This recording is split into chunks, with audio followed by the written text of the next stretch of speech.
On behalf of the Kingston Irish Folk Club, once again I would like to thank everyone for taking part in the 12th annual Kingston St. Patrick's Parade.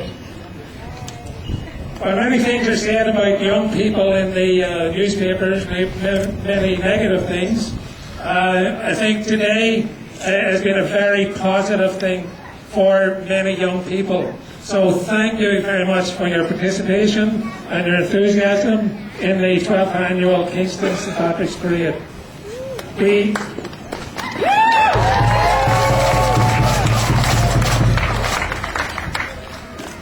We always start the parade the Saturday before St. Patrick's Day at Kingston's Upper Cemetery. As we were saying at the commemoration at Skillet Park, an estimated 10,000 were buried in that area, mostly between 1813 and 1865. The majority of those 10,000 were Irish and Scottish, and that was a direct reflection of the Kingston community at that time. Both the Irish and the Scottish have had a huge influence on all aspects of Kingston life, not least the politics. So at this point I would like to introduce Dana Lynn Farrell and Callista Clement to read a letter on behalf of the Irish community to the representative of the Kingstonians, Mayor Gerritsen. To the citizens of Kingston, on behalf of Kingston Irish Folk Club. Since its designation as a World Heritage Site, the Rideau Canal has become famous. The spectacular project would not have been possible without the large labor force. The largest group of these laborers was made up of newly arrived immigrants from Ireland.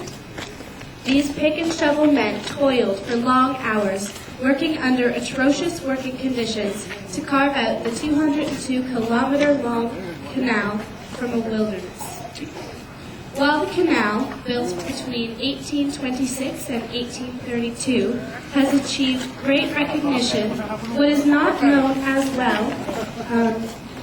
well known is that an estimated 1,000 Irish laborers and their co-workers died building the Rideau Canal. Most were hastily buried in grave sites all along the canal, but mainly between Newborough and Kingston. Many of these newly arrived Irish laborers were despised in life and forgotten in death. We ask that the great sacrifices of the laborers, without whom the canal would not have been built, be remembered today. To the citizens of Kingston, on behalf of the Kingston Irish Folk Club. In 1847, an estimated 1 million Irish died during what has become known as the Irish Potato Famine. Between 1847 and 1851, an estimated 2.5 million Irish were forced to emigrate. During the summer of 1847, an estimated 50,000 Irish famine victims, fleeing poverty and death in Ireland, arrived on the shores of Kingston, Ontario.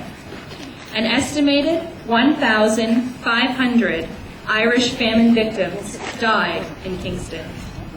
Most were buried in a mass grave on the grounds of Kingston General Hospital. In 1966, a small number of remains were reinterred in St. Mary's Cemetery. The vast majority of the remains are still buried on the grounds of Kingston General Hospital.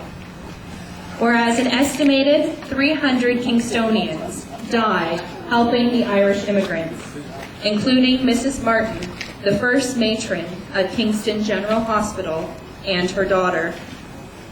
Kingston Irish Folk Club makes this presentation to Mayor Gerritsen, a representative of the city, in appreciation of the assistance given to the estimated 50,000 Irish famine victims who came through Kingston in 1847, and in memory of the estimated 1,500 Irish famine victims buried in Kingston including the estimated 300 Kingstonians who died helping them.